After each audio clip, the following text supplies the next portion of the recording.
Apresentamos Espiritismo, um olhar.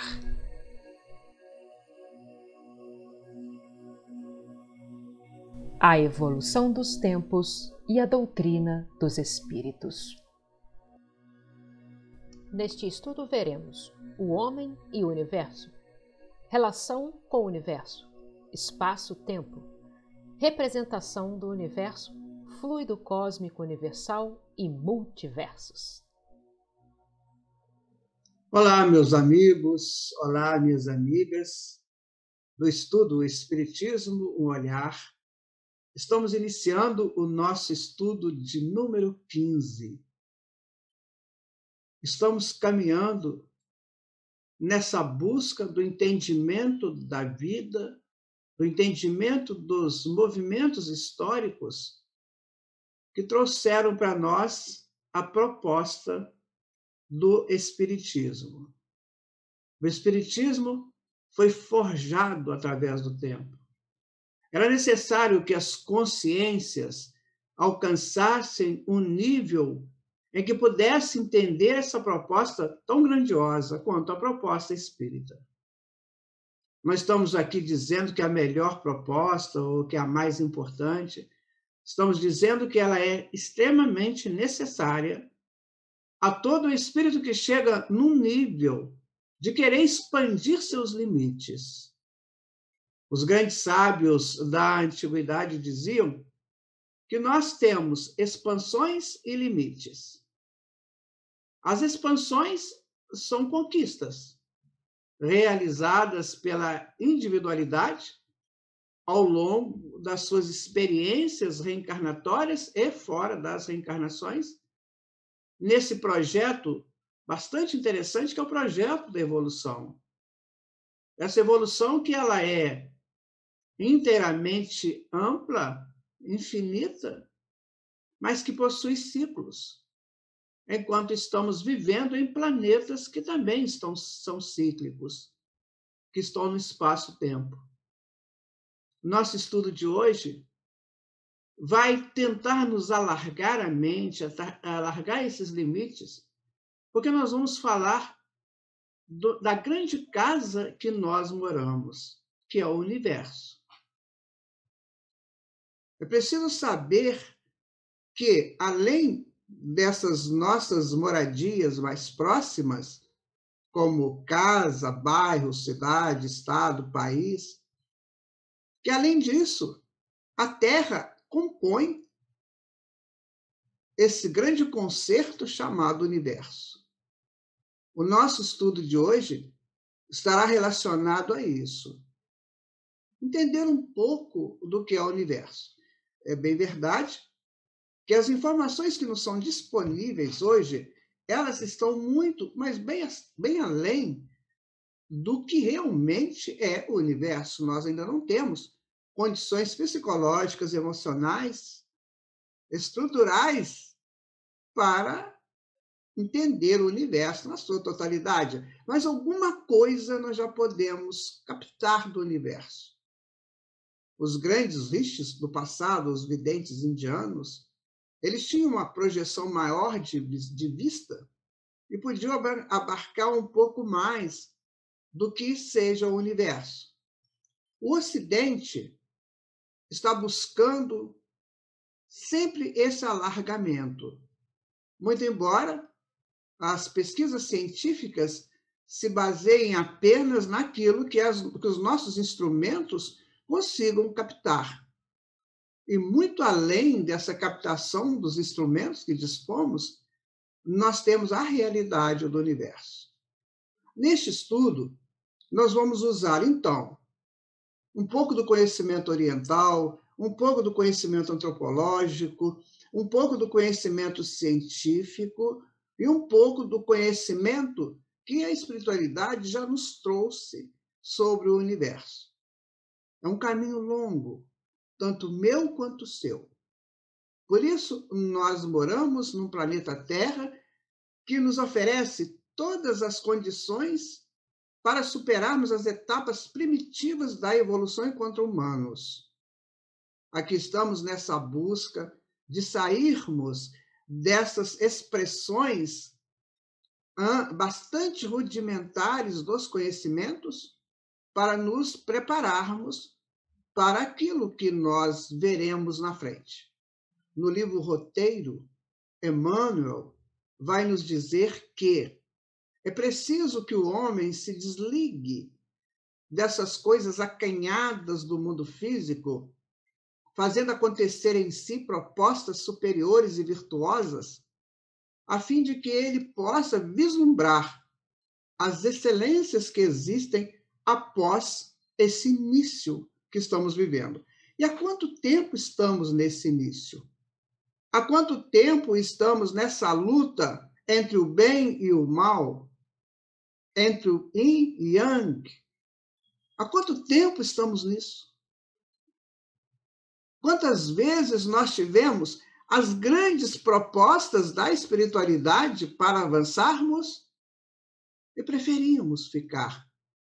Preferimos as promessas mundanas, as ilusões deste mundo, na tentativa de nos fixarmos de alguma forma aqui neste plano.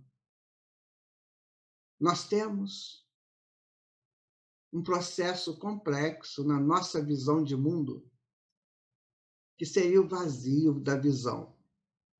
Os neurocientistas nos indicam que a nossa visão aqui do plano físico, ela sofre uma interrupção por um vazio. Esse vazio, a mente preenche com alguma coisa que ela capta do inconsciente dos nossos desejos. Então, a nossa visão é distorcida. A nossa visão não é real. A nossa visão, ela sofre uma interrupção por causa desse vazio, deste escuro, que não completa a planilha da visão real. Então, a mente nos ajuda. Pode ser que eu esteja olhando para uma determinada situação, eu esteja vendo aquela situação distorcida. Então, é preciso sair disso.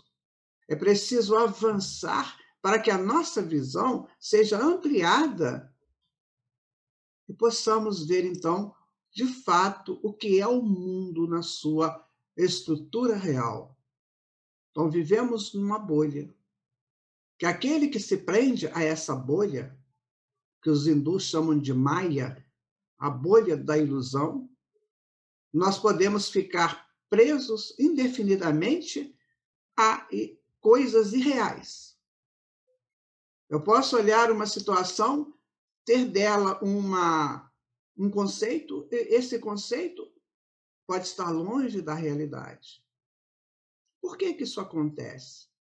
Não se tem uma explicação da ciência, mas nós podemos pensar assim, que seria uma proteção que Deus nos dá para que a gente cresça com calma, para que a gente não cresça sendo envolvido por amplitudes que nós não daremos conta de entendê-las. Então, há uma pequena restrição, assim como as crianças precisam das suas restrições, a fim de que elas cresçam em paz.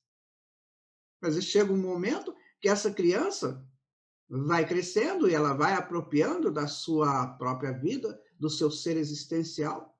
Assim também nós, espíritos, ainda presos a um planeta de provas e expiações, um planeta extremamente sólido, precisamos também avançar para entender a vida dentro de outras possibilidades. Então, o nosso estudo de hoje vai nos apresentar essa casa imensa chamada universo. Como já disse, dentro daquilo que nós podemos entender. Então, vamos nos preparar para esse estudo. Você, claro, já pode até saber mais do que está aqui. Então, se você souber, nos ajude, nos oriente também. Por quê? As pesquisas que fizemos podem não alcançar os conteúdos que hoje nós já teríamos condições de entender. Mas tudo tem um começo. Então, vamos pelo começo. Vamos pedir, então, a Jesus, a espiritualidade amiga, que nos oriente, que nos proteja em mais esse estudo, que nos dê forças, que nos dê palavras certas, colocações exatas, para que este estudo possa, de fato, fornecer-nos elementos que nos impulsione à busca de futuros melhores.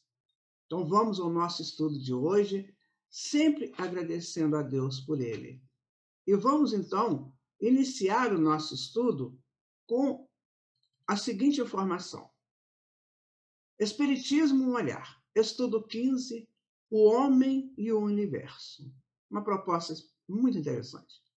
O universo de fora estimula a expansão do universo interno. Por isso, o homem, em todas as idades da Terra, pesquisa o universo de fora. Os sensatos expandem-se e vão ao encontro das estrelas de dentro para fora. Então, a pesquisa que os nossos antepassados fizeram, e foram pesquisas muito interessantes, e essas pessoas, então, começaram a estudar o universo e começaram a criar constelações. Eles olhavam para um grupamento de estrelas e aquele grupamento dava para eles uma certa figura que era familiar. Por exemplo, um carneiro, um sagitário, que deu o sagitário, você tem o leão, você tem o capricórnio, enfim, você tem as constelações que elas foram dados os nomes a elas porque aquelas pessoas, ao olharem para esse montoado de estrelas, conseguiu identificar algumas delas num agrupamento e chamaram de constelações. Então, tudo começou aí, nessa pesquisa dessas constelações, na pesquisa deste universo. Aí veio a astrologia, mais tarde a astronomia, que é o que nós estamos estudando hoje. Emmanuel, se perguntado se nós devemos acreditar nas influências dos astros em nossas vidas, ele disse que sim, mas que não deve ser ponto definitivo, que nós teremos que vencer essas influências que às vezes não são agradáveis ou necessárias, enfim, para que a gente cresça dentro do nosso contexto de evolução. Então, por exemplo, quando você lê o seu horóscopo, que está lá, né? Hoje não faça isso porque os astros estão assim assado. Então, há uma certa influência, mas isso não pode interferir no seu progresso. Não pode interferir na sua vida, não pode interferir nas suas realizações. Então, se existe, por exemplo, uma influência que hoje me impede, às vezes, de fazer alguma coisa mais avante, é sinal que eu preciso lutar mais naquele dia. Então, se as pessoas que gostam de olhar horóscopos e que veem alguma coisa dizendo que aquele momento, aquele mês, enfim, aquele tempo não será muito favorável, aí que você tem que lutar para que ele seja. Isso que Emmanuel nos diz. Então, vamos aqui no nosso estudo. O homem e o universo. Nós temos aqui embaixo um conglomerado de estrelas. Aqui é a Via Láctea, que é a conhecida galáxia que os cientistas estão buscando estender seus conhecimentos mais ainda nela. Aqui nós estamos morando nessa galáxia, ou seja, nesse agrupamento de estrelas que tem um núcleo. Cada galáxia tem o seu núcleo e tem o seu séquito de planetas, de sóis, de planetas, de cometas, de buracos negros, enfim, de tantas coisas que já se falam aí que tem no universo. Então, nós vamos situar aqui a nossa Via Láctea, onde nós moramos. A Terra está no sistema solar, e o sistema solar na constelação de Touro, e a constelação de Touro está na Via Láctea. Então, nós estamos vivendo nesse conjunto que a ciência classifica como Via Láctea.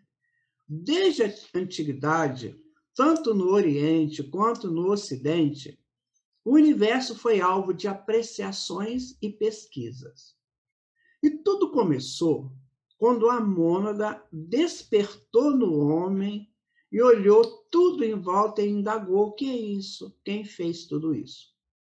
Então, nós estamos vindo de um passado da irracionalidade.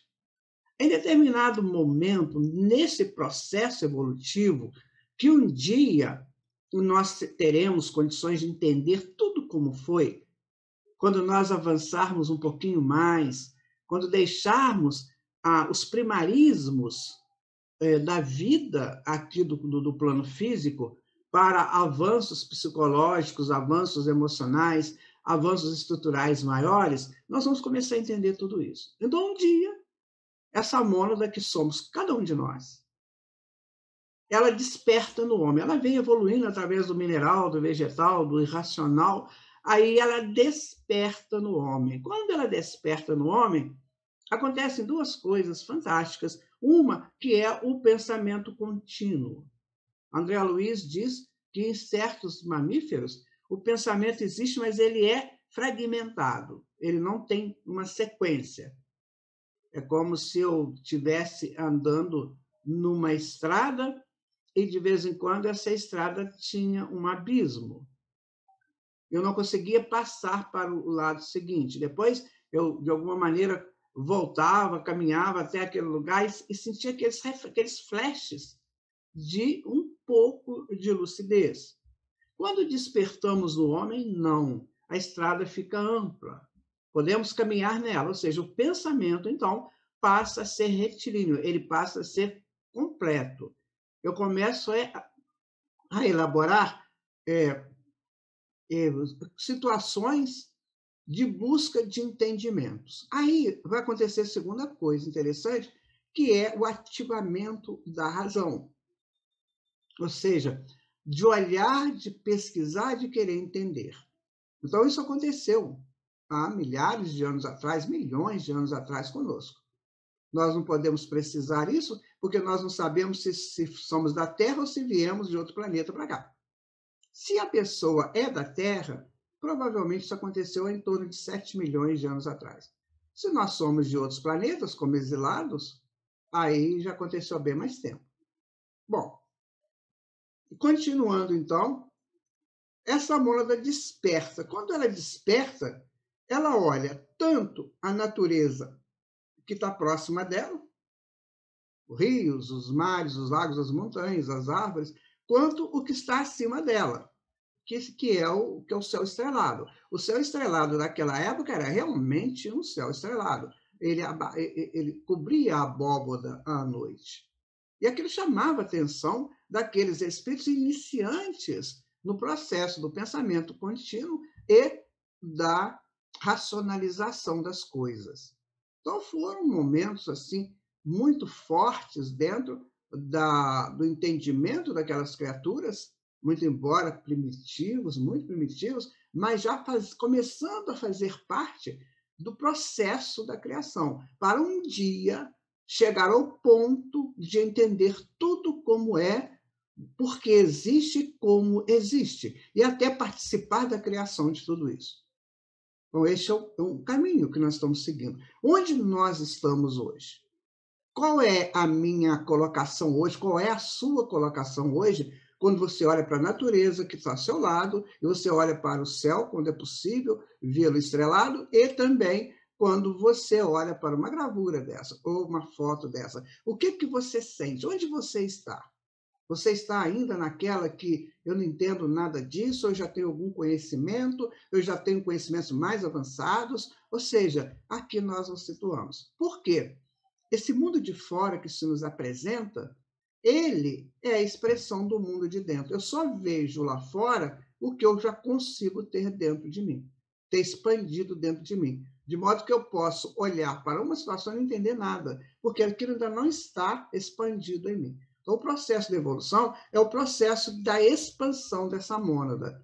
Então, começou aqui no hominal, nós vamos entender que o homem é um nível de evolução em que nós saímos da irracionalidade, transitamos por várias experiências até chegarmos a um nível de começarmos a santificar-nos, porque essa santificação ela está na razão direta da minha adequação definitiva aos propósitos do Criador. Aí eu me torno santificado. Ou seja, quando perguntaram para o Emmanuel o que é o Espírito Santo da Santíssima Trindade, ele disse que o Espírito Santo é cada um de nós. Nós precisamos santificar o Espírito, ou seja, trazer para nós a certeza, a convicção e a decisão de seguir a lei de Deus. Enquanto nós oscilarmos entre a lei de Deus e a lei mundana, nós não conseguiremos essa santificação. Estaremos no homem, simplesmente o homem, repetindo experiências, sofrendo, se lamentando e não crescendo. Então, nesse estudo, nós queremos mostrar isso, que tudo está conosco. Nós decidimos o que realmente queremos. Então, nós temos tudo à nossa volta. Deus nos oferece tudo. Como que eu estou neste tudo e neste todo? Aí tem essa criatura, né, o primitivo, olhando para esse cosmos, né, que para ele deve ter sido uma coisa muito interessante, porque quando estava no reino animal, ele podia até olhar, mas ele não tinha o menor interesse de saber aquilo, ele era irracional, não tinha como entender. Agora ele já começa a ter entendimento. Aí vocês observam a beleza da evolução, ou seja, eu saio de um processo e entro para o outro, aprendo um pouco, depois eu vou para o outro, aprendo mais um pouco, e assim sucessivamente. Até um dia, minha gente, que nós vamos entender o universo. Nós vamos olhar para o universo e vê-lo como se estivesse na palma da nossa mão e saber tudo porque ele existe, tantos bilhões de galáxias, trilhões, 7 trilhões de planetas. Para que isso tudo? Então, nós vamos entender isso tudo. E vamos fazer parte da criação e da manutenção desses universos. Esse é o nosso destino. Viu como nós precisamos avançar na evolução? Disse aquele homem primitivo, um ser muito poderoso fez tudo isso para nós e depois foi descansar em algum lugar bem escondido. Assim eles refletiam dentro das suas capacidades de entendimento. Então ele sabia que aquilo não foi criado por acaso, alguém criou. Mas esse alguém não está representado aí, ele não está aí presente.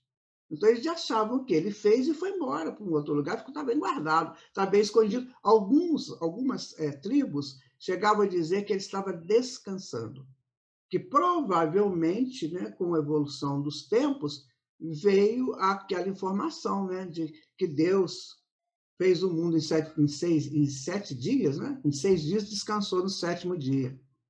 Ou seja, isso é antigo na mente humana, bem primitivo, que está contido lá na Bíblia. Deus não descansa, gente.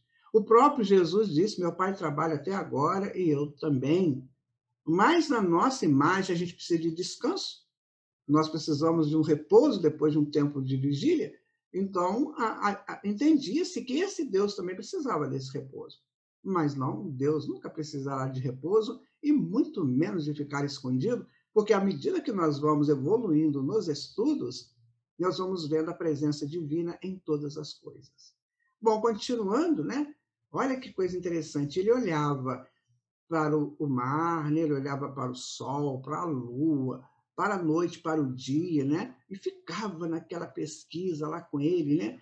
Então, começaram a observar o ciclo do sol, da noite, do dia, as estações do ano originárias daqueles ciclos. De enquanto em quando a temperatura mudava, o céu também, a posição do sol, etc. Aquilo para eles era assim, uma coisa fantástica. O que movimenta tudo isso? Tem um braço movimentando isso? Tem uma pessoa que puxa esse sol lá do leste e leva para o oeste? E essa lua, né? O que ela representa? De onde vem essa criatura que só aparece à noite, quase sempre à noite? E ela vai, de repente, ela fica meio queijo, queijo inteiro, outra parcela do queijo, depois desaparece, para depois... Gente, isso para eles foi, assim, algo de muita pesquisa, mais milhares de anos nessas pesquisas. Então, isso tudo está guardado dentro de nós, porque nós participamos disso. Ou neste planeta, ou em outro planeta, não importa, nós participamos disso, e está guardado no nosso inconsciente. Então, hoje, quando nós já entendemos o ciclo lunar, quando entendemos o ciclo do Sol, quando entendemos já outras coisas, nós colocamos luzes naquelas perguntas primitivas que nós fizemos. Ou seja, este é o processo de evolução. Eu capto uma coisa, posso não entender naquele momento, mas a vida vai me oferecer chances para que eu decodifique aquilo e um dia se torne automático para mim. Hoje todo mundo sabe do ciclo lunar, todo mundo sabe do ciclo solar, todo mundo sabe, muitas pessoas sabem dos ciclos de cada vegetal, de cada animal, enfim, hoje nós estamos decodificando a natureza e estamos crescendo com isso. Bom, continuando aqui, olha que interessante o ciclo lunar que ele olhava, né? A Lua ia crescendo, ela era nova, ia crescendo, né? Chegava ao apogeu, que é a Lua cheia, depois ela ia decrescendo, decrescendo, até voltar a ser uma Lua nova. Isso tudo ele observava, gente. Isso tudo era questão de observação dele. Mais tarde, ele começou a observar que as mulheres seguiam um pouco esse ciclo nos seus processos menstruais. Eles não sabiam direito o que era, mas que tinha uma certa relação. E eles contavam os anos, o tempo, pelos ciclos lunares. Então, são tantas luas, ou seja, tantas luas cheias, e assim iam contando. Naquele momento, aconteceu um fato muito interessante, que os homens não sabiam como é que as mulheres gestavam seus filhos. Então, para aquelas pessoas, as mulheres tinham um processo interno onde ela disparava a gestação.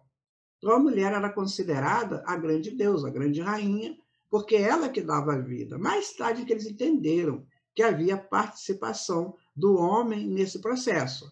Aí começaram a dividir esses valores e começaram, aí começou essa disputa, né? Meio que de sexo, quem é mais importante, se é o pai, se é a mãe, quem faz mais, quem faz menos, enfim, e isso é uma discussão que chega aos nossos dias.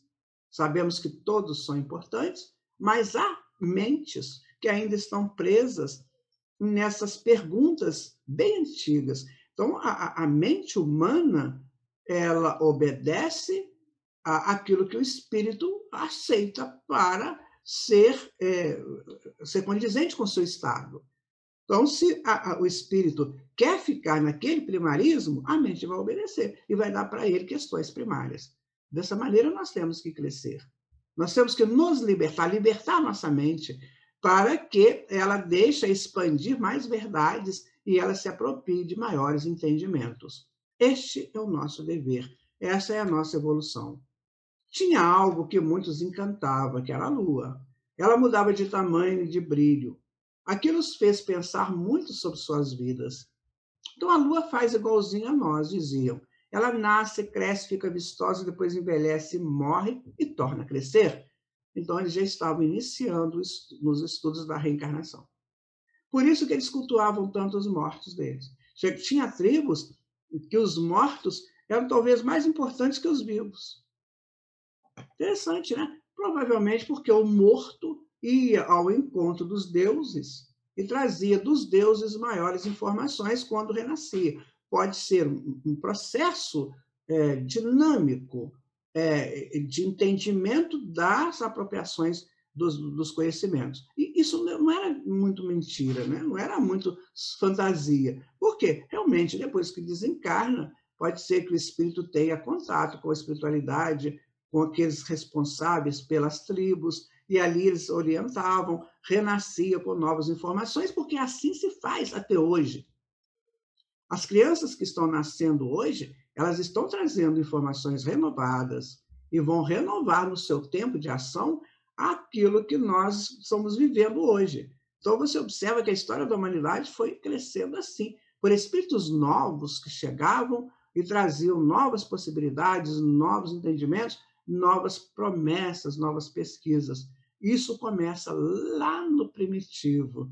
Por isso eles adoravam tanto os mortos, que eles faziam tantos cultos, tantos ritos para os mortos. Ou seja, voltem e tragam coisas novas para nós. Muito interessante, né? Quem fez tudo isso, minha gente? Deus, nosso Pai. Mais um motivo para nos ligarmos a Ele definitivamente. Agora, olha que interessante. Ele via, né? Eles achavam que as estrelas eram luzes de cristal, que ficava pendurado lá no céu. De vez em quando, um cristal caía, que era um meteorito. Eles o procuravam até encontrar e o entronizavam em seus altares primitivos, como se fosse um pedacinho do céu. Aquilo era muito importante para eles. Mais tarde descobriram que eram meteoritos, pedaços de rocha e metal de asteroides e outros corpos planetários que sobrevivem à sua jornada através da atmosfera e caem no solo. Então eles começaram a ter esse contato com o céu mais direto. Caía lá um meteorito, eles iam lá, pegavam o meteorito e colocavam ali como uma coisa, um talismã qualquer, um totem, e ali eles trabalhavam em função daquilo. Aí eles foram criando, né, uma relação muito grande entre eles e o cosmos. Alguns, né, alguns mais tarde forjavam esse meteorito e faziam dele uma peça muito importante, que era realmente a sua peça de adoração. Porque vinha de onde? Vinha do cosmos, vinha de algo muito além deles. Então, esse homem já começa a entender que além dele tem muita coisa que ele precisa conhecer. Por isso ele se torna um pesquisador, né? Mais uma informação era criar, então, os deuses uranianos, que eram os deuses que habitavam os céus. Então, deuses uranianos são aqueles deuses que habitam o céu. Então, cada tribo, em cada região, principalmente da Ásia e da África, percebeu a presença de um Deus supremo e deram a eles vários nomes. Né? Começaram a falar dos deuses. Né? Mais tarde vieram, né, os Zeus, os titãs, veio Júpiter, né? Veio em função desses deuses dos céus. A mitologia, então, vai começar a atuar aí, mostrando que haviam deuses dos céus. O que seriam isso? As potências espirituais que regem o planeta a partir de Jesus. Então, começaram a dar a esses espíritos que trabalham, né, na ajustamento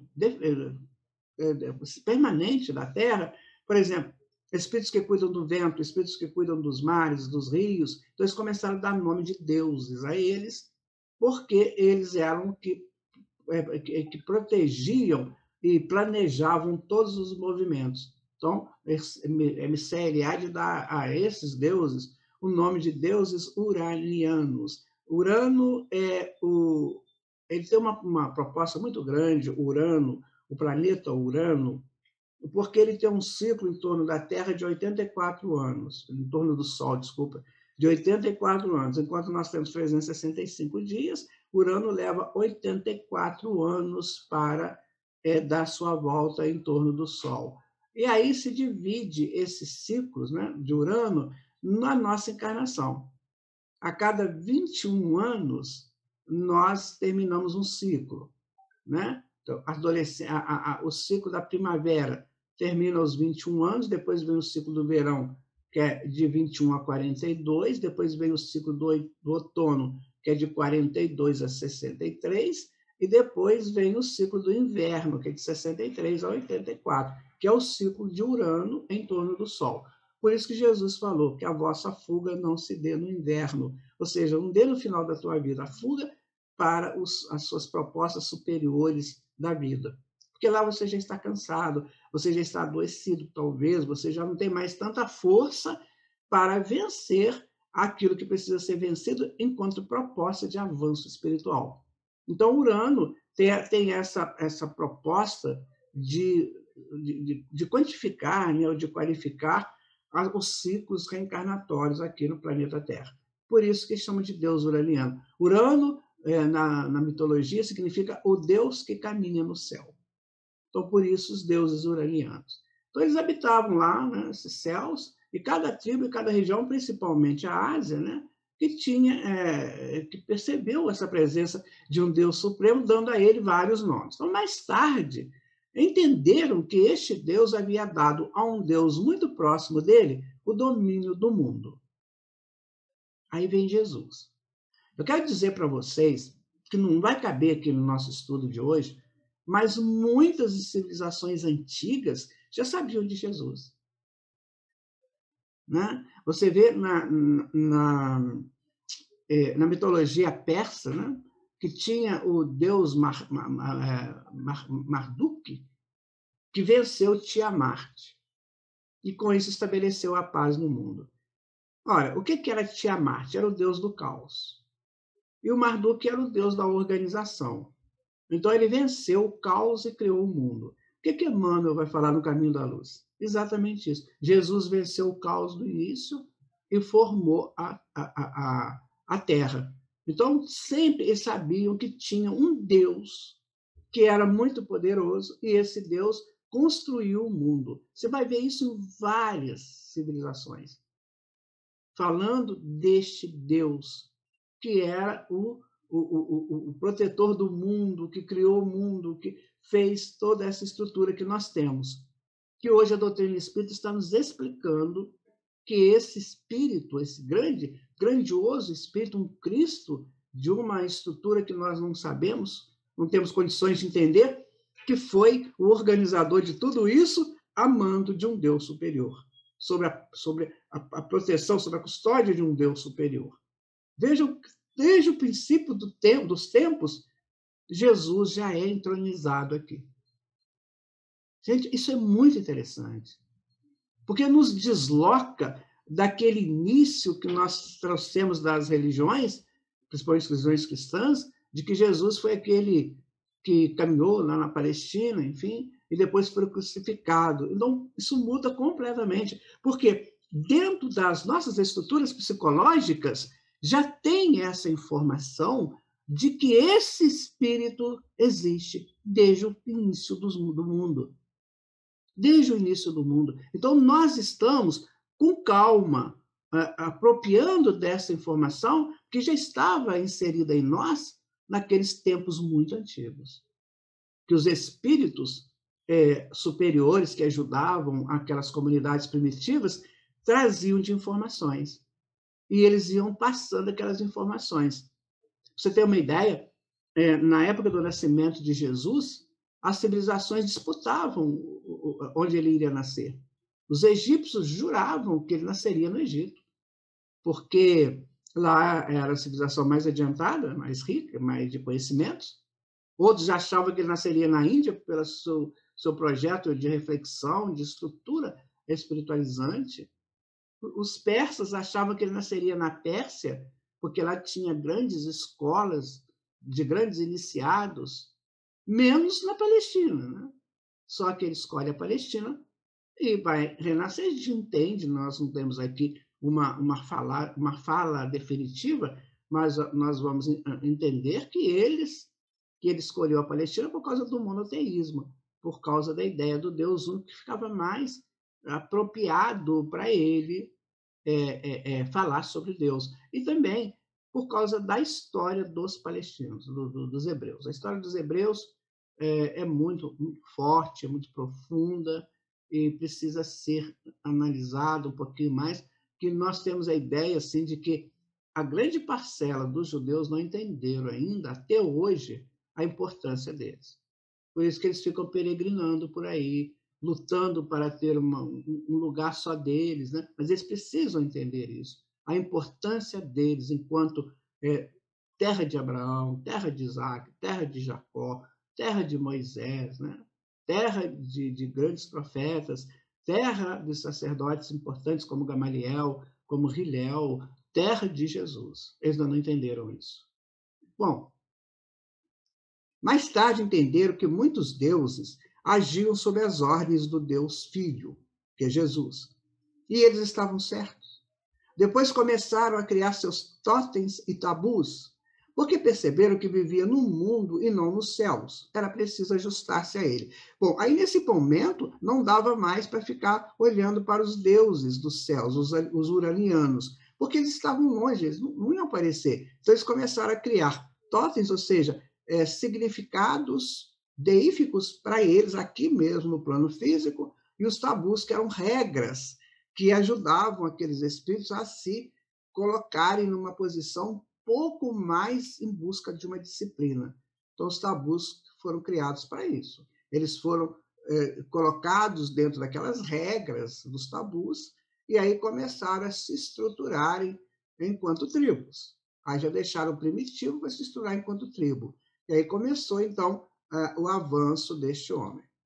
Bom, assim se deu o primeiro contato do homem recém-saído da animalidade com o universo. E podemos pensar como deve ser o contato dos animais com o céu estrelado. Muitas coisas ainda para aprendermos. Isso é uma curiosidade do pesquisador. Será que os animais irracionais, como é que é esse contato deles? Nós já sabemos como é que o primitivo fez. E o irracional? Né? Então, gente, vejam vocês a importância de deixarmos as encarnações de baixo teor espiritual para aquelas de grandes buscas, grandes pesquisas e grandes aprendizados. Quem disse isso foi Emmanuel também. Então, nós temos que sair dessas encarnações que a gente não sabe nada, a gente não entende nada, sabe? A gente vive numa peleja, vive no sofrimento, vive nas angústias, vive nas incertezas. Precisamos sair disso. A doutrina espírita está nos ajudando a sair disso. Porque ela está nos dizendo das nossas qualificações e dos nossos movimentos para um avanço aos planos superiores da evolução. Vamos fazer isso. Vamos deixar essas rinhas de lado, né? Vamos deixar esse negócio de magoar, ressentir, não perdoar, fofocar, vícios. Nossa, como é que a gente não consegue sair dos vícios? Como? Por que eu não faço esse esforço? Por que eu acho que isso é natural, quando não é uma distorção da virtude? Enquanto eu estou no vício, eu deixo de ter virtude, e quando eu não tenho virtude, eu não tenho luz. O que promove em mim a luz são as virtudes. O espírito de luz é um espírito cheio de virtudes. Você encontra uma pessoa andando pela rua, ou na sua família, onde você quiser, quando você chega perto dela, essa pessoa transmite uma paz, uma harmonia, sabe? Você quer ficar perto dessa pessoa, porque ela transmite virtudes, ela transmite luz, ela está distanciando dos vícios. Agora, qualquer encontrinho que se vai fazer tem a bebida. Em outros casos, tem droga, tem cigarro. Enfim, poxa, não é por aí. Vamos pensar nisso. Vamos analisar as nossas possibilidades de crescer sempre. Então, o lobo, né? O lobo ele olha para a lua e uiva. Então, o que será que o lobo está dizendo à lua? Você já parou para pensar nisso? Eu já parei. Eu cheguei a uma conclusão. É uma conclusão minha, não li isso em lugar nenhum, pode ser que eu esteja completamente errado, mas eu vou dizer para você analisar comigo. Nós sabemos que a evolução das espécies, né, ela vai chegando a níveis cada vez superiores, como diz André Luiz no estudo do Evolução em Dois Mundos. Então, dá a impressão para nós que o lobo vai evoluir para o cão. Percebe? Então, depois do lobo viria o cão. Aí nas suas expressões, as suas variações. E os animais, eles sempre tiveram a lua como referência. Eles sempre amaram a lua. Por exemplo, os insetos, eles sempre voejam em torno da luz de dentro da nossa casa, achando que está voejando em torno da lua. Isso são pesquisas aí dos cientistas. Então, os animais, eles sempre têm essa proposta junto à lua. Eles sempre têm um contato muito forte com a lua. Muito bem. Por quê? Pode ser porque ilumina a floresta à noite, ilumina suas vidas à noite. Nós não sabemos essa intimidade dos animais, a mônada, como é que ela funciona ali, nós não temos essa informação, mas a gente vai analisando. Olha, então o lobo, depois do lobo virar a lua, virar o cão. E o cão já é um animal doméstico, ele já se domestica, ele já fica mais próximo do homem, então ele se desliga desse deus uraniano, né? Que seria para eles a deusa lua. Então ele está saindo para o cão, que vai ficar agora próximo do homem, porque agora ele vai evoluir para chegar no homem, vai passar para os outros estágios até chegar no homem. Então, o que me dá a impressão, sempre analisando isso, é que o lobo está se despedindo da lua. como diz, você me ajudou muito, você foi muito importante para mim, eu estou te agradecendo e agora eu vou seguir meu caminho, agora eu vou me tornar homem. Pode ser isso, minha gente. Pode também não ser. Mas é uma proposta. Analisa aí. Veja como é que isso é interessante. Porque tudo na natureza é muito bonito, é muito elegante. Né? Tudo é muito elegante. Tudo. Nós é que colocamos a deselegância pela nossa, muitas vezes, falta de nobreza. Mas a elegância é muito, né? Então, isso aí, se for isso, é um ato de muita elegância do lobo, vocês não acham? O lobo despede da lua, muito obrigado. Você me ajudou muito até aqui. Essa mônada dizendo isso. Agora eu vou seguir meu caminho para o homem. Bom, gente, é uma proposta. Então vamos continuar aqui. O homem e o universo. Diz Deepak Chopra, que é um estudioso, em seu livro Você é o Universo. Dizemos que o universo começou com uma explosão, mas, na verdade, sua forma primitiva se assemelha mais a um ator tímido saindo do camarim. Levou o tempo necessário até que todos os pontos e costuras estivessem perfeitos. Tem a teoria do Big Bang, né? Do Big Bang, que houve uma explosão, como nós estamos vendo aí começou o universo, a partir de uma partícula. Começou com essa explosão. Hoje já se acha que não, que houve um encontro com outro universo e houve, então, essa justaposição que gerou o nosso universo. Nós não sabemos, ainda está em pesquisa isso. Teoria M, a teoria do Big Bang, do Big Bang, a teoria da geração, enfim, cada situação, cada pesquisa leva a uma possível conclusão. Nós achamos muito interessante essa coisa da teoria M, em que uma partícula se encontra com um outro universo e faz aquele casamento, né? Aquela fecundação, e daí nasce um outro filho, que é um outro universo. Ou então um universo se encosta no outro universo e aí gera um terceiro universo, que é o que nós fazemos aqui. Encontra pai, mãe e nasce o filho, que é um outro universo. Então, o pai é um universo interno, íntimo. A mãe é um universo íntimo. Os dois se encontram e nasce um terceiro universo, que é o filho. Olha, então isso dá mais de acordo, parece mais concludente, mas ainda está em pesquisa, né? Ainda de Deepak Chopra, no seu livro Você é o Universo, ele vai dizer: bilhões de anos depois, olhamos ao redor e ficamos impressionados ao perceber que habitamos um cosmos onde a vida humana se encaixa com perfeição. Na verdade, com perfeição até demais. É por isso que nós fizemos essa análise do que pode ser, né? Não conseguimos explicar satisfatoriamente como o Big Bang conseguiu colocar todos os pontos e costuras no lugar. É como se Leonardo da Vinci tivesse pintado a última ceia apenas jogando tinta na parede ao acaso e torcendo para que desse certo. Aí está, né? A proposta, né, da criação de uma galáxia, né?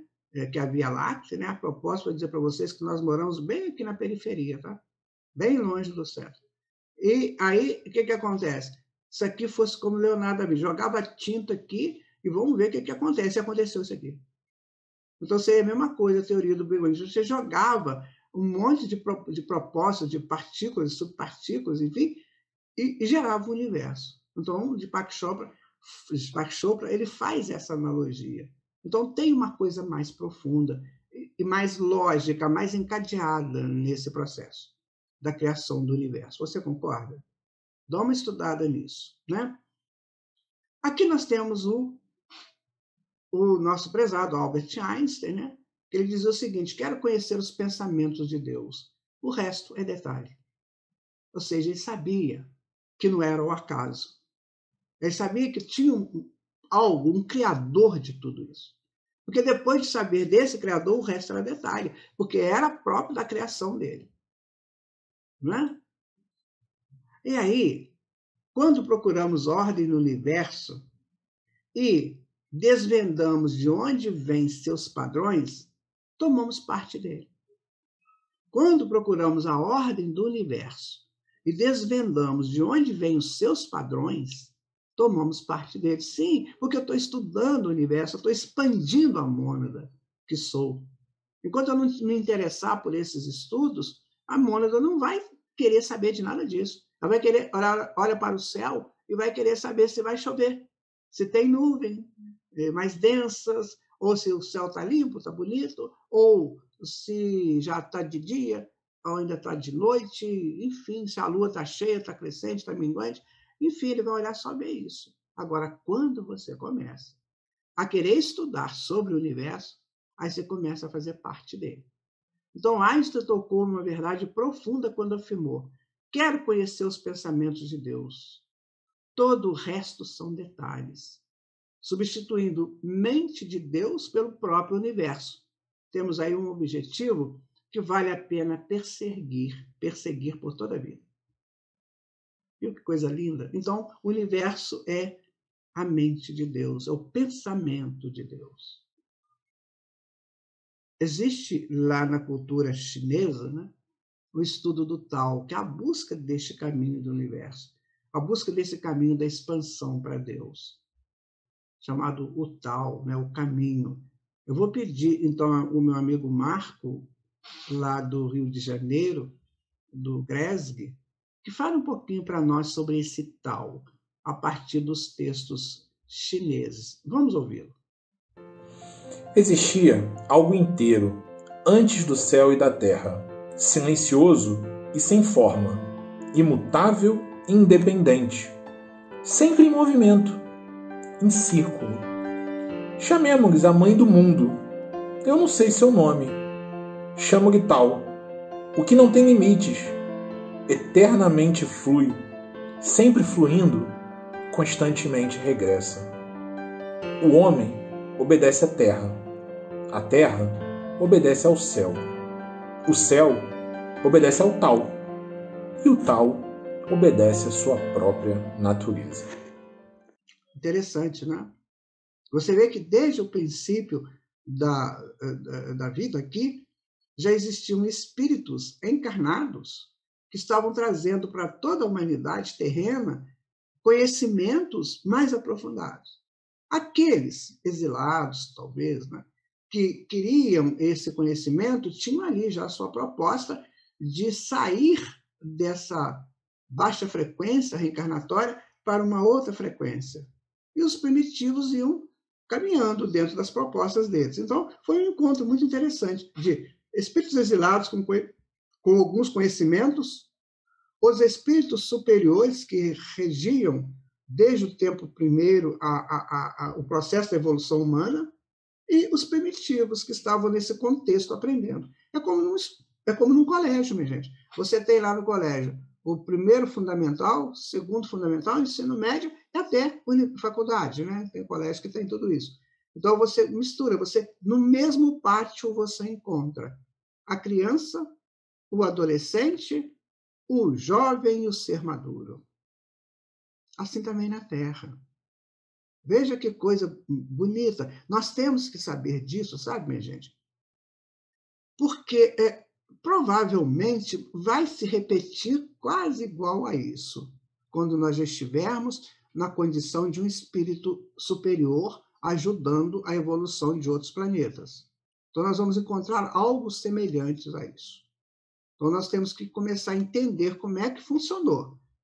Né? No mesmo pátio, você coloca várias consciências, em vários estágios. Assim é o mundo hoje.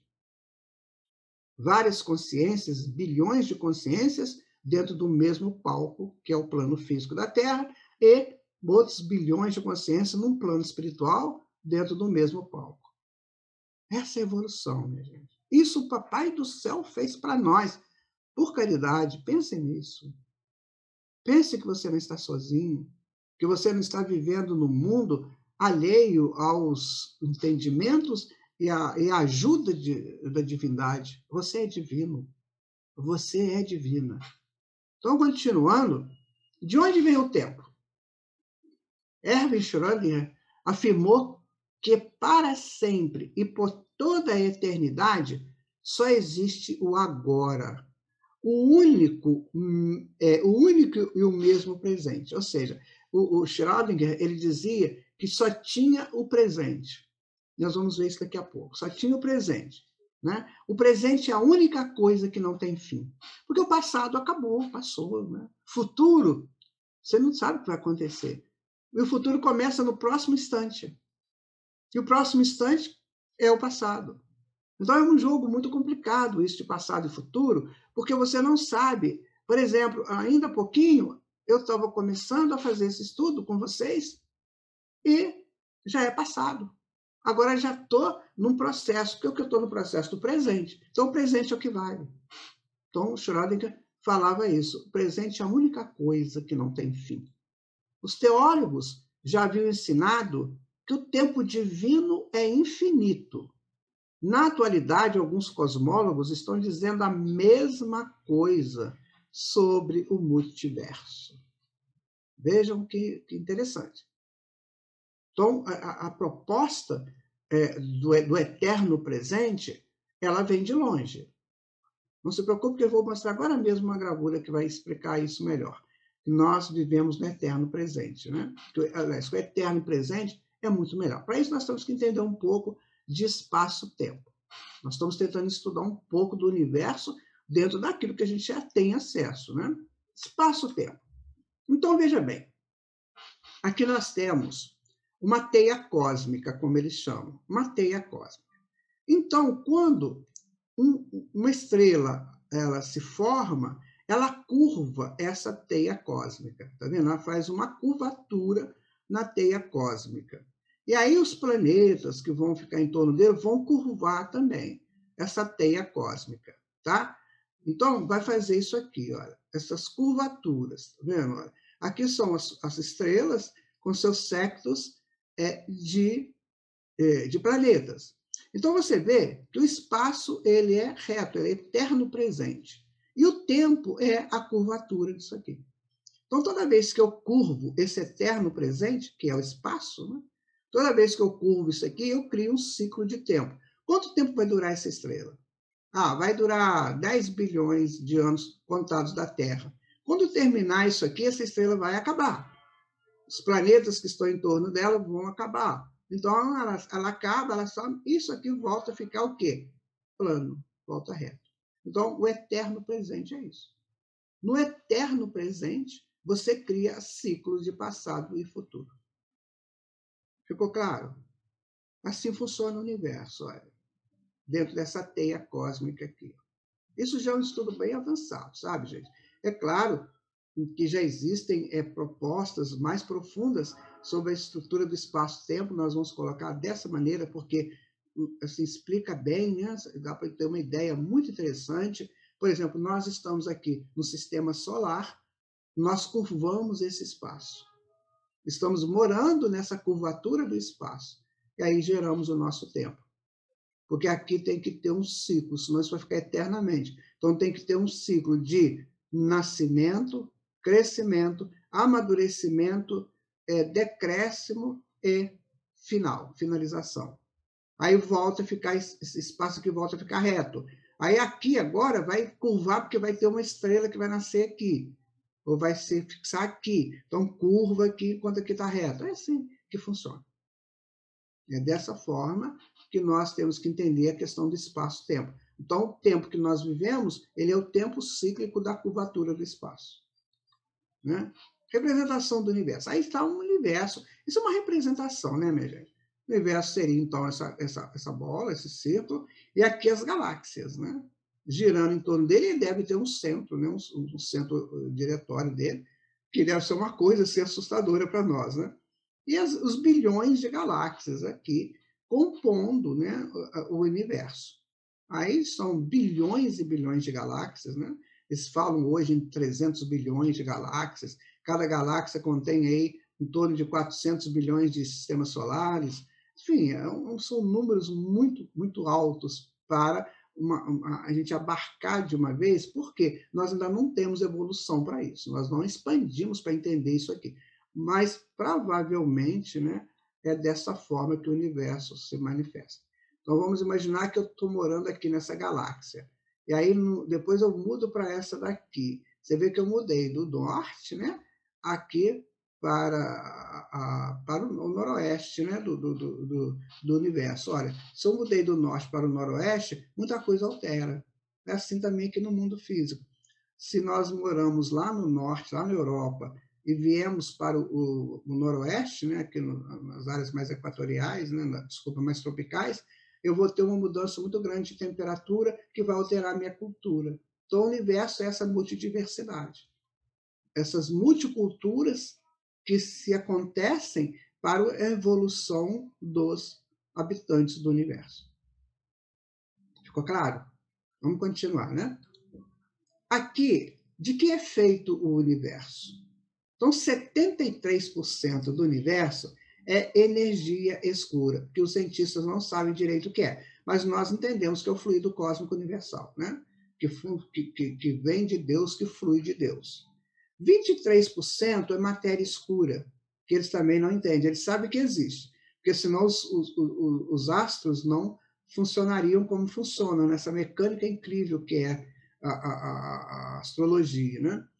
Então, nós sabemos o que é. Nós sabemos que são campos espirituais dos corpos celestes. Por exemplo, a Terra tem seu plano espiritual, Marte tem o plano espiritual dele, Vênus, né? Todos têm.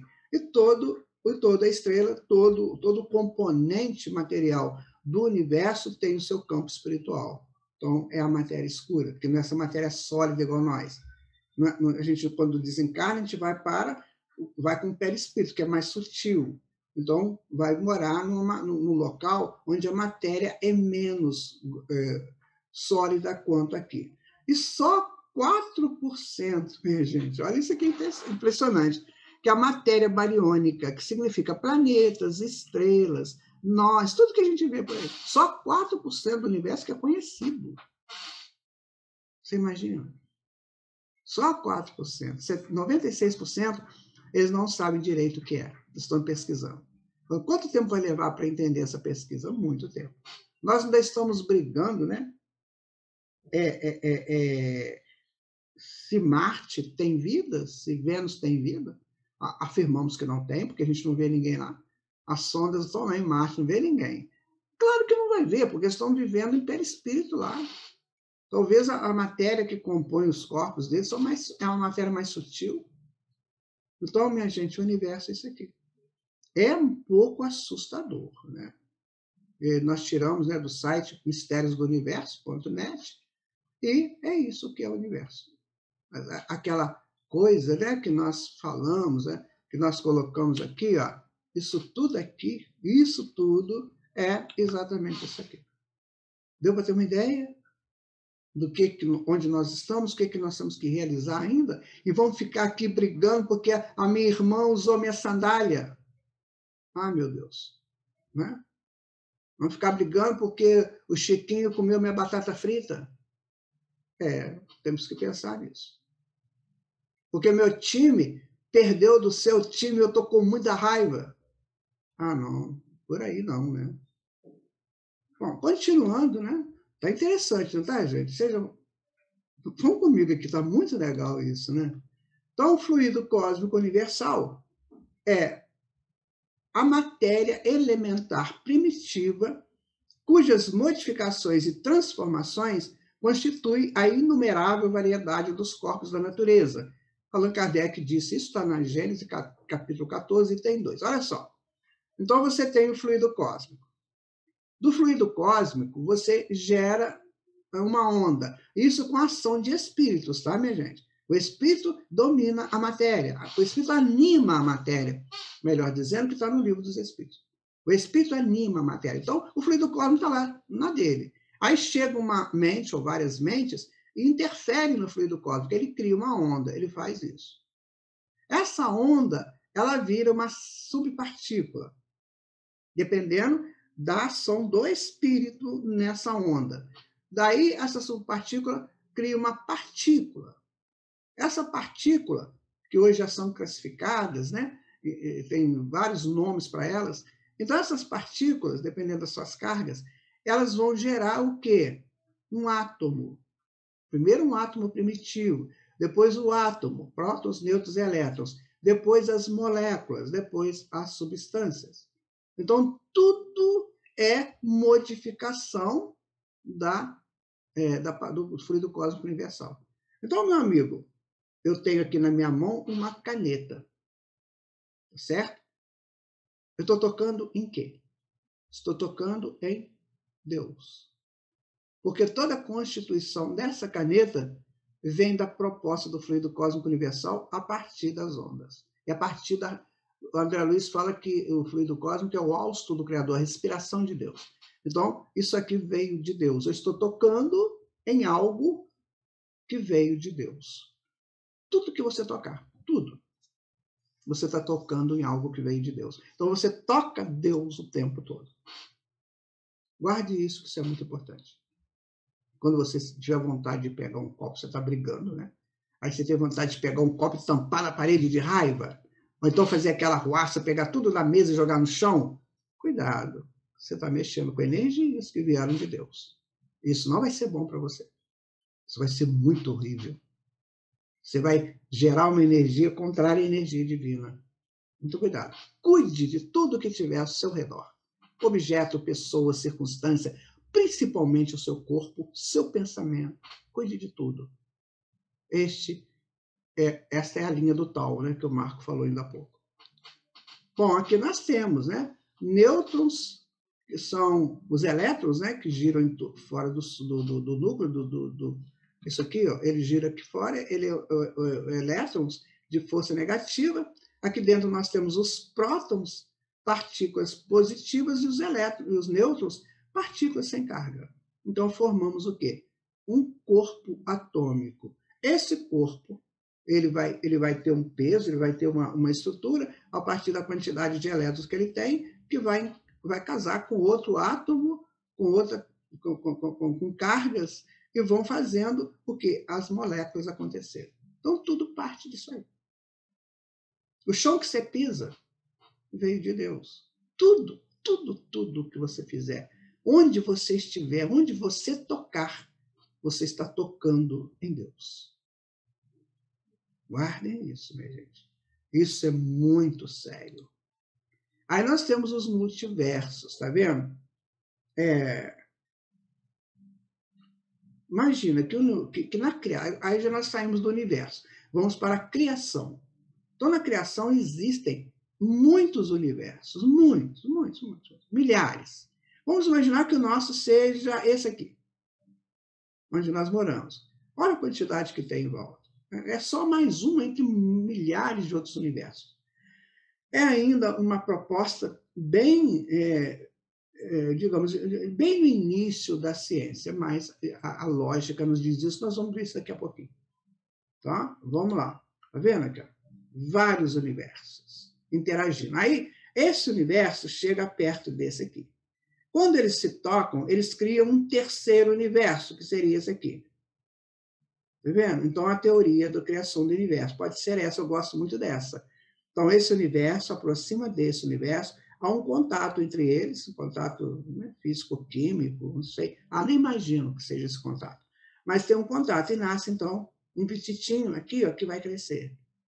Tá? Então, é o pai, a mãe e o filho. Igualzinho nós fazemos aqui. Deu para entender?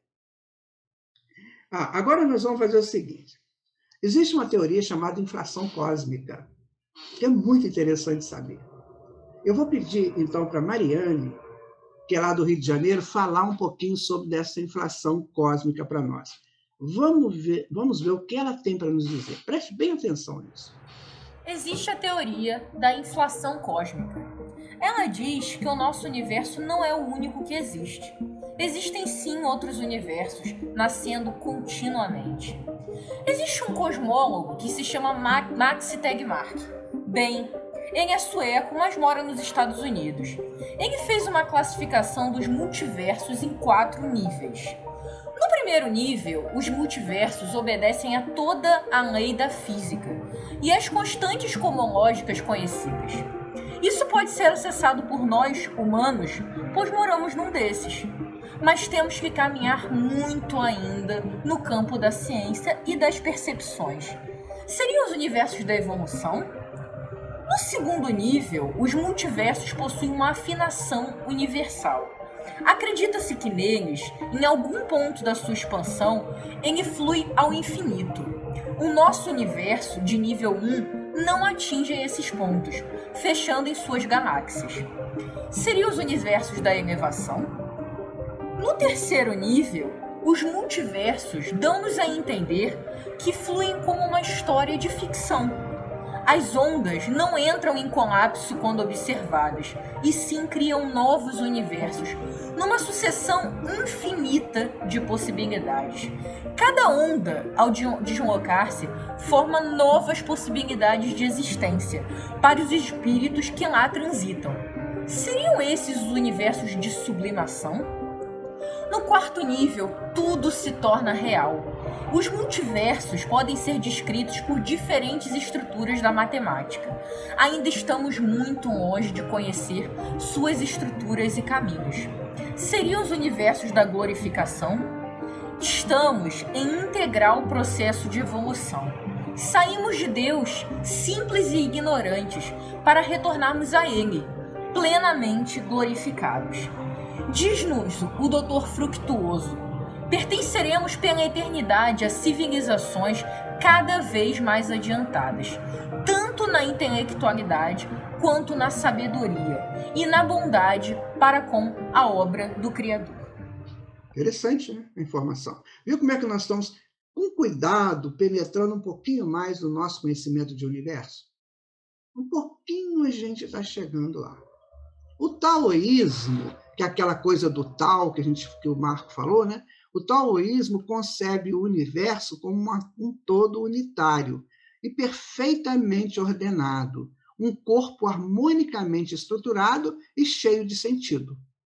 É claro, o universo é isso. Se eu quero saber um pouco mais sobre o universo, aí está uma informação. Ele é um todo unitário, muito ordenado, um corpo harmonicamente estruturado e cheio de sentido. Antigamente achava-se que o universo era mecânico, depois entenderam que ele era orgânico, porque ele gera vida em todo lugar, e agora já entende que ele é um grande pensamento. Um grande pensamento. Ou seja, uma estrutura pensada, harmonizada e estruturada. Né? Aqui tem, né, a formação, o Yin e o Yang estão sempre juntos, né? Que são os arquétipos que fazem a reprodução, né?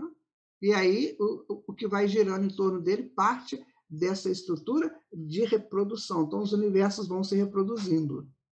Encontrar o caminho que me leva a Deus. Este caminho existe. Contudo, o homem permanece triste porque não sabe onde ele se encontra. Nas amplidões do universo ele está. Está também no infinito de cada ser. Quando encontro o caminho de fora, encontro logo o caminho de dentro. Ou seja, nós estamos expandindo esse reino de Deus que está em nós. Como Jesus disse, o reino de Deus está dentro de vós. Então, nós estamos nesse projeto de expansão desse reino de Deus. Para isso, é preciso querer e tentar. Não se vai ao tal com o coração oprimido pelas dores e ressentimentos. O tal se equipara à luz que aguarda o buscador do luzeiro. É preciso entender que, sem o tal, os caminhos são horizontais e pedregosos. O caminho de cima é vertical, livre de tropeços. Então, qual caminho você deseja seguir? O caminho horizontal, disso aqui que a gente fica zanzando para lá e para cá? Ou o caminho vertical, que me leva a estágios superiores? Então, cada um escolhe. Eu escolho, você escolhe. Deu para entender onde você está? Por que você está? O que você tem que fazer nesse existir? Agora é com cada um. Tem espíritos que já entenderam isso há muito tempo, já estão longe. E nós estamos aqui nessa luta ainda, com medo do vírus. Entendeu? Então é preciso a gente começar a criar essa amplitude em nós. Deixar essa coisa que está dentro de nós, sabe? Essa coisa que está aqui no nosso peito, aqui. Isso tem que expandir, minha gente. Isso tem que chegar a um nível em que eu me sinta confortável dentro da evolução. A grande maioria das pessoas não estão confortáveis hoje dentro da evolução, Não estão. Porque tem a dor, tem a incerteza, tem a insegurança, tem a fragilidade, tem tudo isso.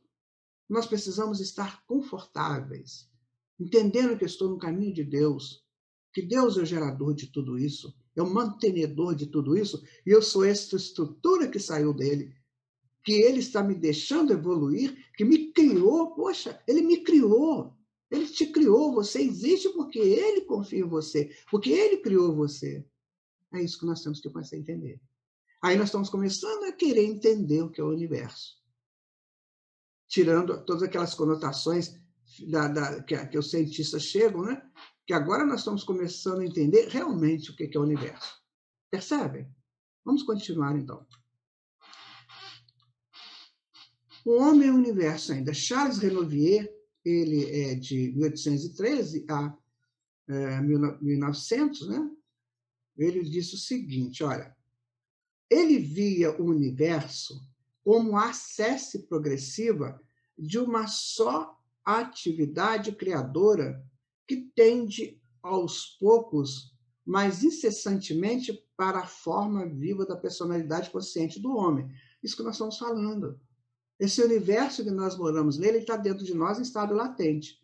Então, quando eu venço, por exemplo, você vai morar, você vai morar num bairro que você nunca foi, nunca morou. Então, quando você chega lá, você só vai ver a tua casa, as coisas da sua casa.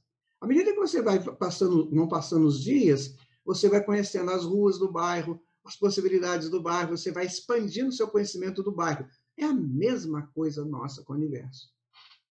Nós hoje estamos morando aqui na nossa espiral da evolução, uma coisa muito simples ainda, a gente mal consegue ver a cidade que a gente mora. A gente mal consegue entender a cidade. Tem pessoas que você pergunta para ela, onde fica a rua tal, que está no sul, ela aponta para o norte. Ou seja, a mente geográfica dela não consegue nem expandir a cidade. Então, precisamos crescer, porque o universo ele vai ser uma expansão natural em nós, à medida que a gente vai evoluindo. Viram a diferença? Então, ele vai dizer que a personalidade consciente no homem e para a forma suprema da perfeição e da ordem. Em Deus, que ele concebia como pessoa perfeita e criador de um mundo perfeito. Ou seja, nós estamos chegando para esse Deus. Acata também a pluralidade dos mundos sucessivos, que nós vamos ver mais tarde. Então, veja como é que são as coisas. Esse senhor, no século XIX, ele já sabia disso que nós estamos estudando aqui agora. E tudo expande, nós estamos expandindo isso. Então, esse universo de fora, ele só existe porque existe o universo de dentro. E ele existe para quê? Como uma proposta para que a gente expanda o nosso universo. Olhando para fora, eu expando o que está dentro, porque eu quero entender o que está. Eu só entendo se eu expandir dentro de mim. Eu só vou saber uma coisa se essa coisa já estiver em mim. Senão estarei em processo de educação, de entendimento daquela própria coisa. Você vai trabalhar numa indústria, por exemplo, que você nunca fez nada daquilo, quando você entra lá, nossa, é uma coisa, você vê aquele monte de máquina, para você aquilo é grego, troiano, junto, né, com todas as línguas mortas do mundo. Mas à medida que você vai trabalhando ali, você vai entendendo, você vai se expandindo ali dentro. Chega uma hora que você conhece todas as máquinas. Assim também é a evolução. Nós estamos indo para esse conhecimento do universo. E chega uma hora que o espírito precisa de expandir para outros universos. Então ele tem que saber tudo dele. Minha gente, é este o ritmo da vida. Émile Boutroux, ele é de 1845 a 1921. O valor das leis científicas é relativo, porque não captam a mudança qualitativa que constitui a vida real. Por isso, não podemos comprimir a realidade universal dentro de rígidos esquemas mecânicos, que antigamente eles achavam que o universo era um relógio, nem reduzi-las a formas abstratas. Abstratas por quê? É sempre nova criação da espontaneidade do universo. Então, o universo vai expandindo sempre, vai criando novas dimensões e novas possibilidades. Até porque isso é moral, isso é justo, isso é da própria essência da criação de Deus. É metafísico, porque foge dessa questão nossa aqui, dessa rudeza dos sólidos, né? e da religião, porque a religião, muitas vezes, ela é só cerimonialista. Né? A pesquisa científica também, porque ela só vai trabalhar com os instrumentos que ela tem. Só o homem possui, além do espírito científico, a razão, cujos objetos são as verdades filosóficas e religiosas. Ciência cuida dos fenômenos naturais e razão das ações humanas e divinas. Lembra quando a gente falou que o homem, que o espírito, a mônada, quando chega no homem, ele vai ter o pensamento contínuo e a razão? Então, o Emílio aqui está dizendo isso. A razão é que vai nos levar às nossas ações divinas. Ou seja, a nossa racionalização. Então, está na hora de pensar mais alto, pensar mais sério. O Espiritismo está nos ajudando a fazer isso. Né? O Blondel, ele vai dizer, também todo o século XIX, né? Nosso realismo integral nos leva ao princípio universal de todo bem. E a ação exterioriza. E a ação exterioriza-se, realiza-se, individualiza-se. Faz-se pessoa, família, sociedade, pátria, humanidade, mas em todas as ações está presente o destino transcendente do homem. Sair disso e para outras possibilidades.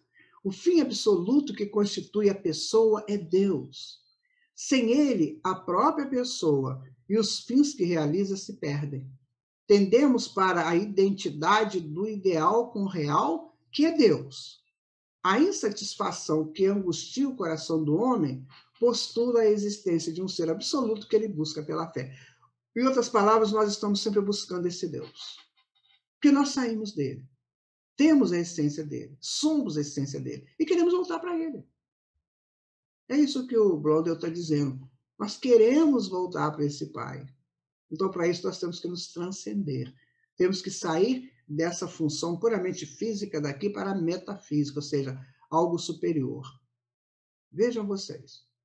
E qual é o caminho? O universo, que nos estimula a progressão do universo interno. Está ficando claro, gente? O Bergson, ele também é do século XIX, mas ele desencarna em 1941. Mediante a intuição, conhecemos a realidade do nosso eu, cuja essência, como a do universo, é duração real, correr perene, no qual os vários estados se aglutinam em unidade e que permanece no tempo, flui, vive sem solução de continuidade, nunca que acaba, né?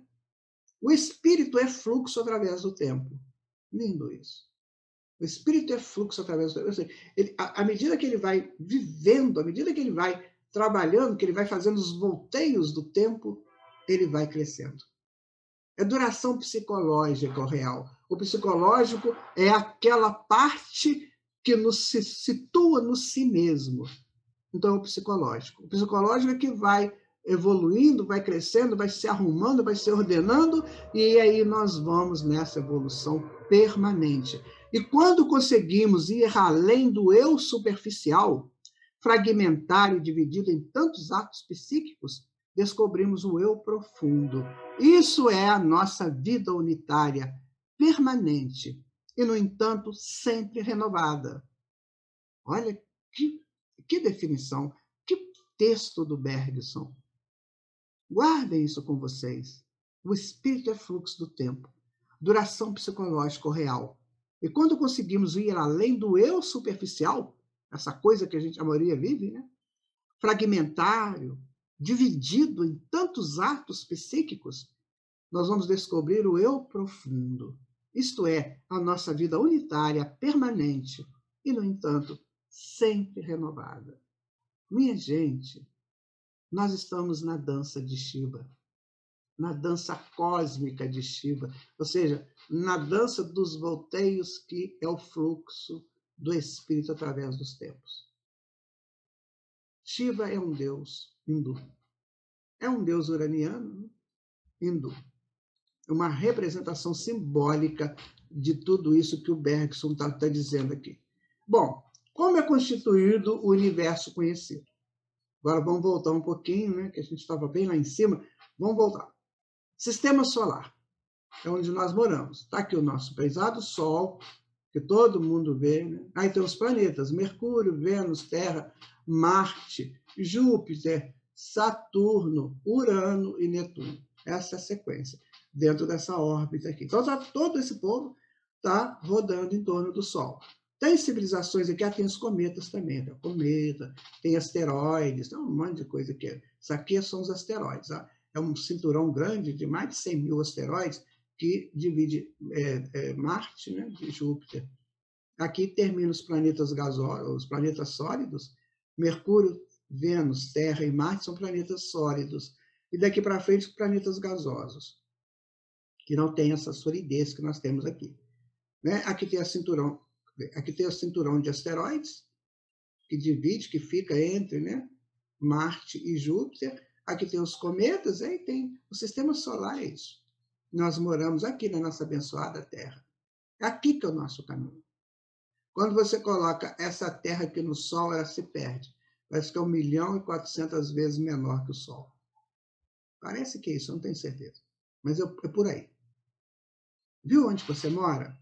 E esse negócio aqui mora onde? Né? Vamos tentar entender. Aqui está o nosso Sol, né? Que é essa coisa linda aqui, o nosso Sol. Né? Aqui estão os asteroides. Né? Olha que asteroides interessantes isso aqui. É uma rocha, né, gente? Parece uma cara de uma pessoa, né? Olho, nariz, boca. Isso aí. Existe uma situação chamada pareidolia, que ela fala o seguinte, que quando você vê uma coisa desconhecida, você coloca uma imagem conhecida e que vem a ser seu afeto. Então, por exemplo, você olha para uma vegetação, você vê ali um rosto, você vê uma casa, você olha para as nuvens, olha essas nuvens, você olha e fala assim, nossa, tem um carneiro ali, tem não sei o quê. Porque você coloca nessas imagens desconhecidas uma imagem conhecida. Não vai dizer que isso aqui seja uma distorção apenas das nossas vistas, né? Chamado pareidolia, certo? Aqui tem um cometa, olha que lindo. Aqui é o sistema solar. O Sol, os asteroides que estão aqui.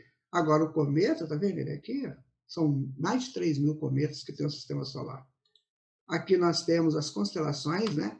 Que nos circulam. Capricórnio, Aquário, Áries, aí vai. O que são isso aqui? Pareidolia também. Quando aquelas pessoas olhavam para o céu, eles começavam a ver figuras entre as estrelas. Então, eles faziam assim, eles davam uma certa ordem a essas figuras, e essa figura parece um carneiro, essa aqui parece um touro, essa aqui parece um peixe, e eles iam criando as constelações. Tá?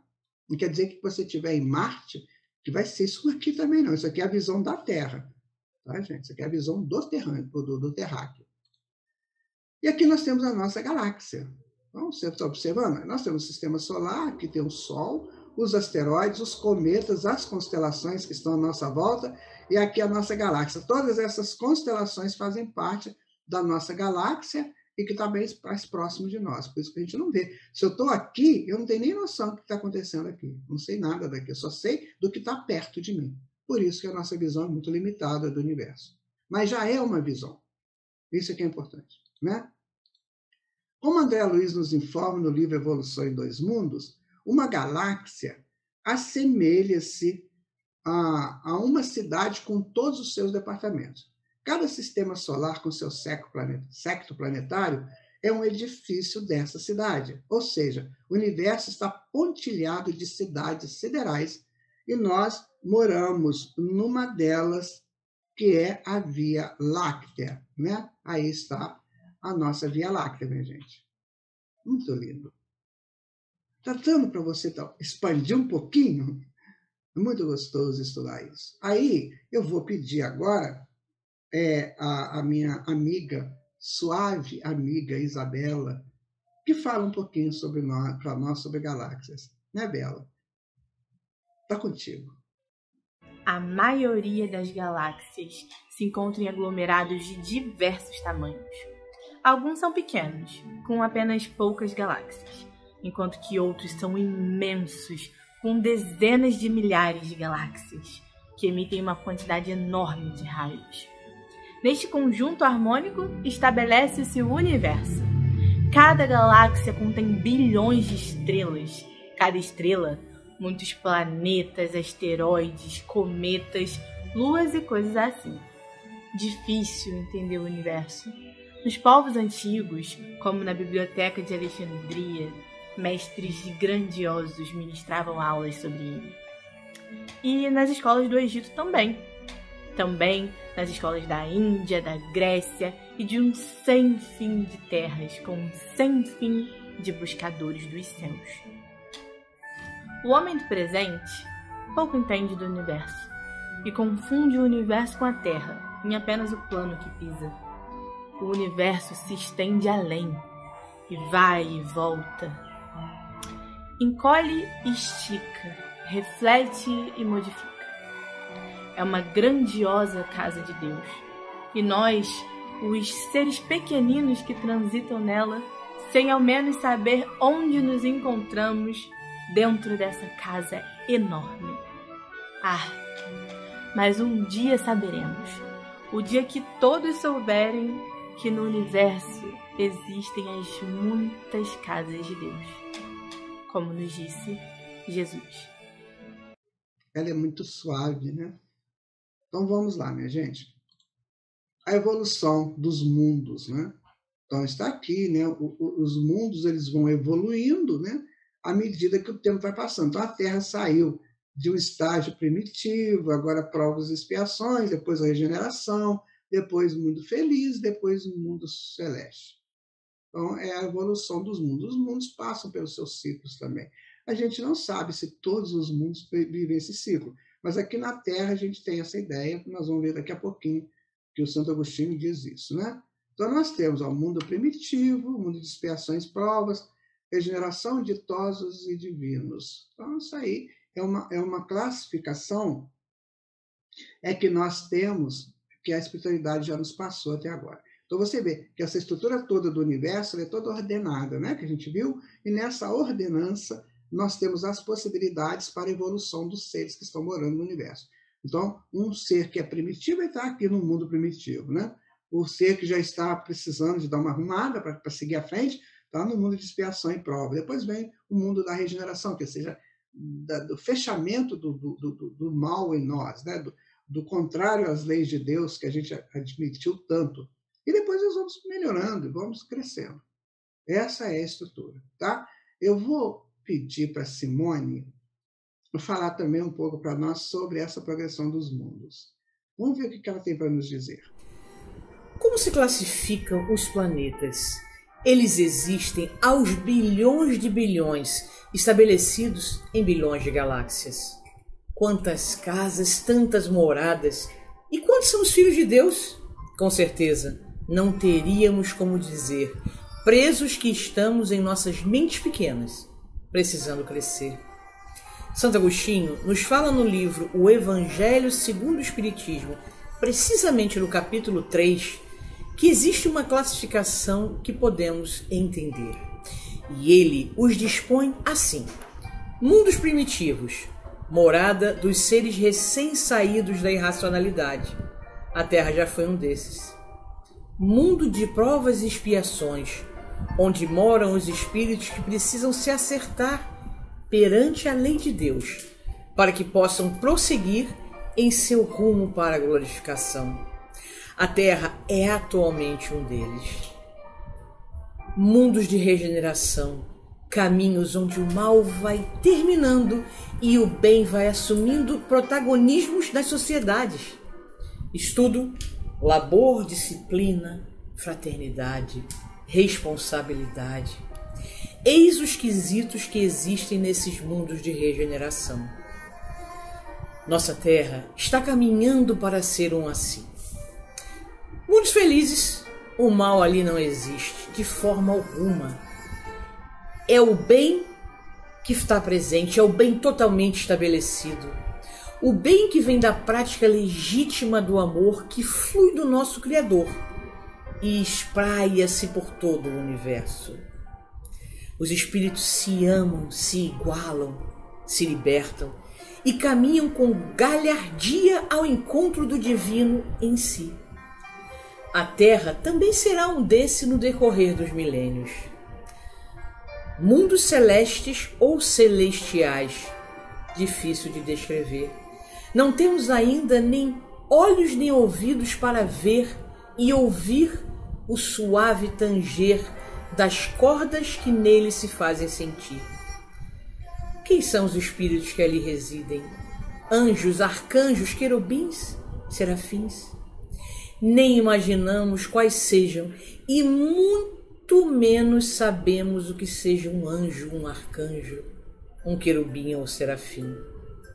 Ali deve reinar a integração plena da criatura com o Criador. E é para lá que vamos. Vamos juntos conquistar e morar naquele lugar? Eles também foram feitos para nós, espíritos que iniciam a evolução e que sonham em um dia ser felizes. Minha gente. Muito obrigado, Simone. Dá mesmo uma vontade muito grande de pegar carona numa cauda de cometa e ver a Via Láctea, estrada tão bonita, como já dizia a canção. Vocês lembram dessa canção? Mas para isso é preciso tornar-se bom e compassivo, generoso e com sabedoria, que sabe procurar e achar o amor. O universo é a nossa casa, porém uma casa que precisa ser conquistada. Enquanto cultuarmos nossos parcos 5 sentidos, achando que está tudo bem, não teremos olhos de ver ou ouvidos de ouvir as belezas e os sons do universo. Todo ele nos convida a conhecê-lo. E para isso precisamos aprumar o espírito. Não se caminha muito quando as sandálias ainda estão presas no chão. Há muitas moradas na casa do Pai. Entendamos isso, minha gente. Entendamos isso. Esse é o nosso caminho, esse é o nosso tal. Nós precisamos encontrá-lo. E daqui a pouco, nós vamos olhar lá para cima e falar, nossa, como eu cultuava coisas tão simples. Ídolos de barros, cultuava celebrações tão antigas, ritos, liturgias. Agora eu sou livre. Há símbolos da mitologia muito interessantes quando um homem vence um dragão alado. O que significa isso? Se você encontrar um símbolo desse, alguém vencendo um dragão alado. O dragão representa a serpente, que representa a transcendência do mundo subterrâneo para o mundo de cima. As asas são as do pássaro. Toda vez que você vê um pássaro na mitologia, ele está te indicando liberdade.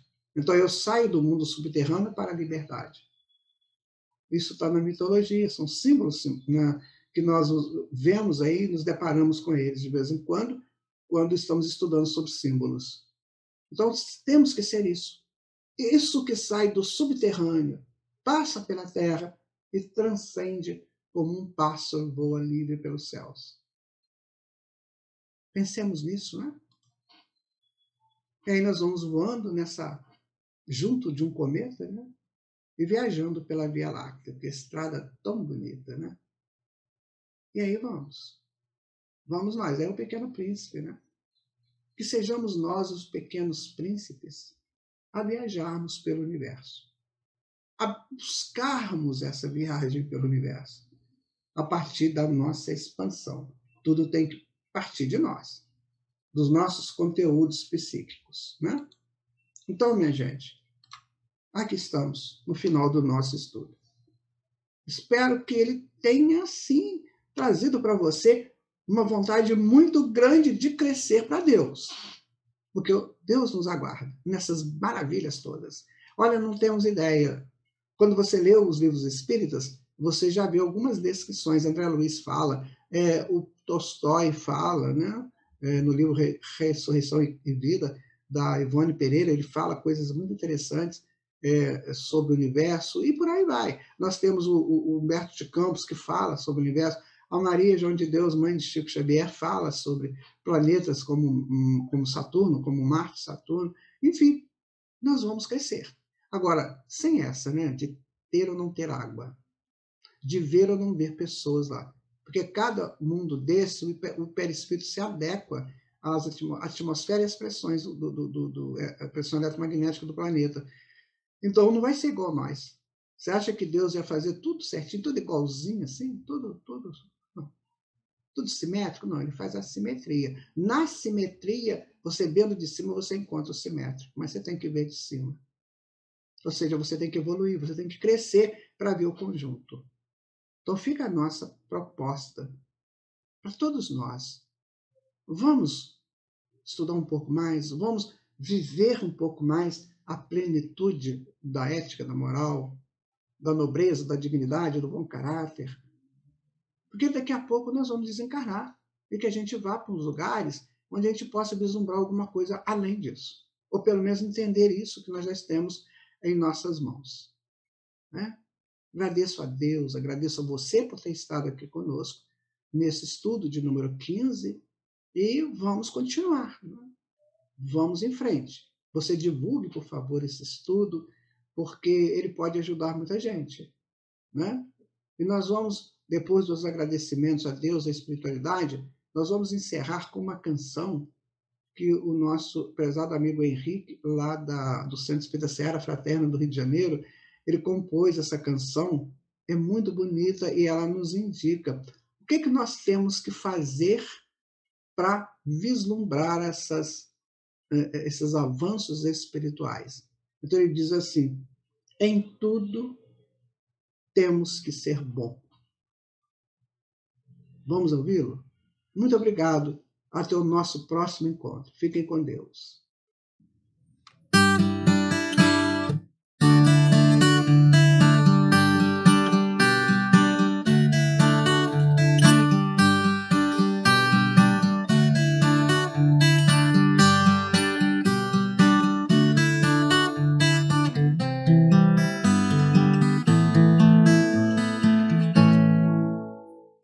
Façam o que fizerem, digam o que disserem, eu tenho de ser bom.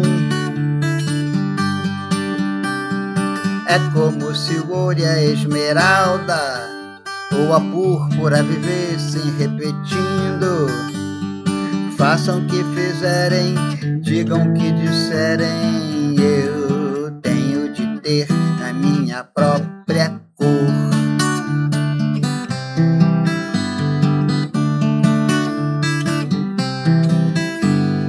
Façam o que fizerem, digam o que disserem,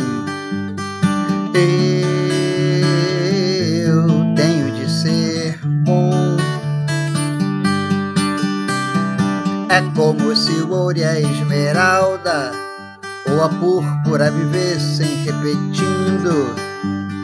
Façam o que fizerem, digam o que disserem, eu tenho de ter a minha própria cor.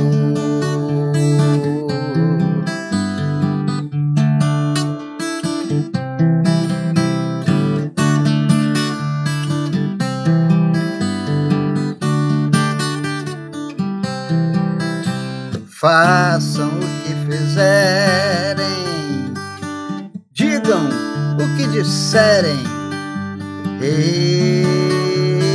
eu tenho de ser bom. É como se o ouro e a esmeralda ou a púrpura vivessem repetindo.